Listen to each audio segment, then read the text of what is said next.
In a world where mini drivers are now all the rage, you would be forgiven for thinking that these are the only two big players on the market. Hi everyone, my name's James Robinson and welcome back to this YouTube channel. Today we have a golf club which may well make you rethink about buying the Callaway Paradigm AI Smoke mini driver and totally reconsider your thoughts on the TaylorMade Burner mini driver. You see guys, I have a friend who has a knack for picking out the best deals in the golfing world. And here he is. Gaz, how are you? I'm good, thanks, yeah. So Gaz, this is an offering from Ping, and it looks like a club that, to be honest, I've been working in the golfing world for, how old am I? 15 years. And I've never seen this golf club. I absolutely adore these two mini driver offerings, the TaylorMade Burner Titanium, and of course, the Callaway Paradigm AI Smoke version. But you've got this.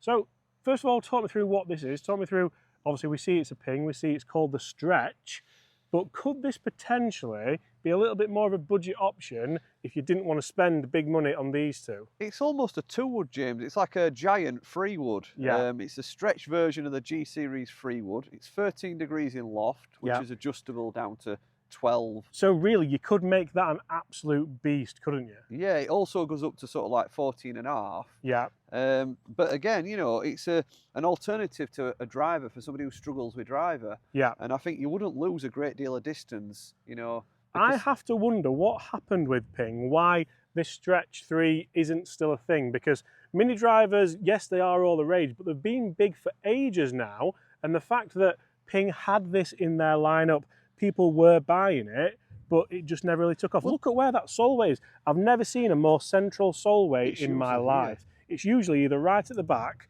or there's two kind of changeable ones, as you can see on both these models here. So that's designed to make it a little bit more forgiving. It's designed to get that CG proper low in the head and make that really, really easy to launch. I think where they went wrong with this, they didn't market it. I've never heard of it. I was a PGA assistant at the time.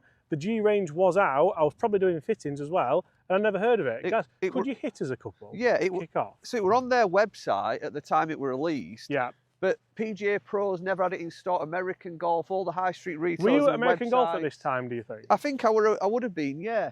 It was not on your sort of standard pre-book offering, we'd call it. The stuff that you get sent to sell off the shelf. Yeah. So it just never really sort of.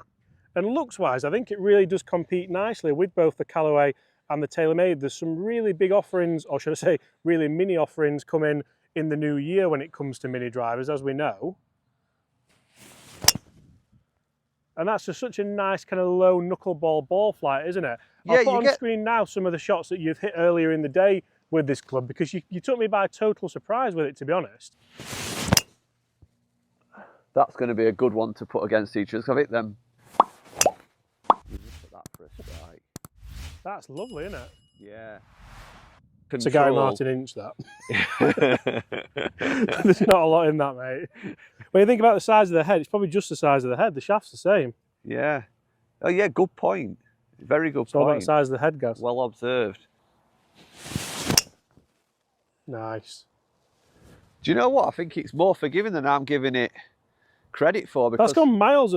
I expected that to land in the fairway, but it's gone through. It's gone like near that hazard. well, you get like the feeling almost of a driver. It's a bit of a hollow feeling, as though I think that's probably where the weight's positioned, and that Yeah. it's a bit of a giant. We'll put it outside of a normal size 3-wood in a minute. Yeah. But it doesn't feel like a 3-wood, if you know what I mean. No. It looks like a 3-wood, but a bit more of a giant version. They were probably just before the time, weren't they? Yeah. Nice. I That mean- is so nice. I really feel like I can hit this hard. You know, it's big enough to get that confidence to hit hard. There's a lot of movement on that, isn't there? Kind of right to left. I'm just a natural drawer of the ball. I'm an absolute knuckleball draw machine. So guys, I'm going to hit one with each of these clubs. Then I'm going to move on to a slightly more difficult tee shot, I think it's fair to say, because I think if you can save a little bit of money, find a club that can help you get off the tee and find some distance, this could be the one. And I can't believe I've never heard of it, Gaz. It's absolutely remarkable. And I mean, it costs $79.99 for anybody wondering and potentially can't afford to go out and buy a sort of mini driver. And that's the thing, isn't it? Times are hard for a lot of people at the moment. Look at that. Winter golf. Oh, I hate it. Right. Callaway first. What do you think will be the best one, Gaz? Oof. Do you know, I daren't call that. I don't know. Beautiful. That's a really nice That for me strike. is the perfect ball flight with one of these clubs. Nice high draw, straight down the middle, decent distance. Now we'll go TaylorMade. Make sure there's no mud on this. Oh, there is. I'll just in case you want some B-roll. So Gaz, can you zoom in and show us where the Callaway's finished? Because that's left-hand side of the fairway. It was a nice big high draw. It's really as good as I've got, isn't it, with that club? Now time for the TaylorMade. You can see that's a little bit lower, more penetrating. That's what I do anticipate from the TaylorMade. Very similar distance, as you can see, and a really enjoyable ball flight. Now, I can't wait to see where this goes distance-wise. so I've hit one, haven't I, on your channel? Yeah. And I'll put that on screen now, and I'll put a lot of ball flights on screen now, because I think the way you've tested this is really, really good. It's really beneficial to a lot of people. Does this go further, or is it just a straighter club, do you think? I think it's further, and especially on a dry day. Wow. Did you see that ball flight? Oh, Moved over to the left a little bit. Let's go and see exactly where those have finished for distance, and let's hit a couple more with this Ping Stretch mini driver. Imagine if they came back out with the Stretch branding now we've discovered this. It'd be amazing, wouldn't it? Right, some very interesting shots there, and very interesting results with the Ping, because both of our shots with the Ping were that kind of low right to left draw. Yeah. Even though it's quite high lofted. Yeah, well, I mean, because we have lofted it up, we have closed the face a bit as well, haven't we? Yeah. So that's one thing to consider. If you are lofting a club up, you might close the face, and lofting down, open it. But the fact that you can do that, and so if you're battling with maybe a slice, or if you're battling with losing the ball to the right in any other way, you can see how consistent and all these shots are in the fairway. So we've got the TaylorMade, we've got the Callaway, and we've got the two Pings that we hit just there in the left-hand rough. So realistically speaking, I think it's an absolute beast, especially for the money you potentially save when you look at how much mini drivers are in the second-hand market. And if you're wondering, we have set these all at the same loft as well. Yeah, absolutely. So there should be, apart from head size, shaft length are exactly the same as we came to in terms of on your channel. Yeah. And you see, when it comes to these mini drivers, one of the things I absolutely love is the versatility behind them. And for me, if I can get that level of versatility with this Ping club, it could indeed be better than both those clubs. And a lot of the time, brands are bringing clubs back, aren't they? Think about the Odyssey Jailbird, think about the TaylorMade V Steel. All these clubs are starting to kind of come back into the golfing world because either someone has some success with them, or the marketing world goes 360, which generally happens quite a lot in lots of different walks of life, Gaz, doesn't it? It's not always about the latest and greatest. It wouldn't surprise me if Ping drop a bombshell next year with a mini driver. Can you, well, not only a mini driver, but imagine if they did, and they called it the Stretch. Yeah. Like, I feel like we would be like Mystic Meg or Yeah, something like that. I honestly think that they will go that way in some form, whether it's this or... Right, I'm going to try and hit a low one, then a high one.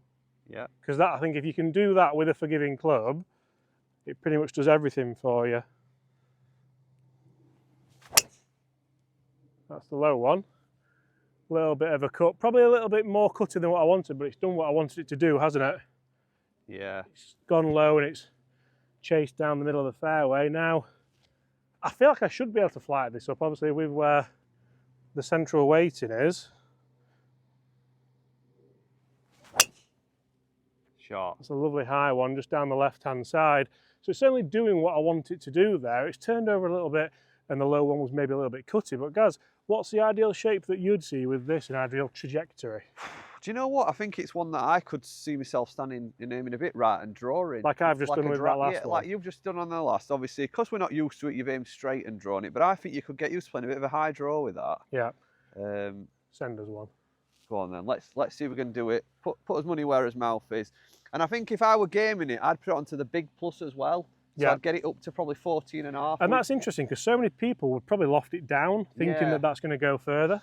I don't know why. I just think that I want it to be like a giant free wood. I don't want it to turn into sort of like a driver. hard, like a pro's free So would you not replace your driver with this? Is that what you're saying? No, I wouldn't replace the driver. This would be something for if I'm struggling with driver or there's a hole that's a bit tighter and I want a bit more precision. What I would do with this is I would take it to somewhere like SGGT, get a proper shaft in there, see how it can work, see what launch conditions I'm getting with different lofts, and then try it.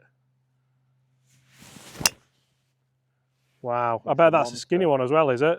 Just somewhere at 150 marker. It wasn't your best strike, was it? But it's down there. But that's credit to the club. It were a little bit out of the bottom, probably a little bit low out of the bottom groove. Yeah. But it's still launched. It was still going a long way. And, you know, it's not a club that makes me unconfident. No. And I think sometimes you get these 13 degree, 12 degree fairway woods and they're so small and tall profiled, you can't hit them. No. So I think that's a great alternative. Well, guys, if you're in the market and you've ever seen a Ping Stretch 3 before, get in the comments below and let us know. If you've enjoyed that, smash that subscribe button. Guys, thank you very much for your time. You're welcome. See you tomorrow.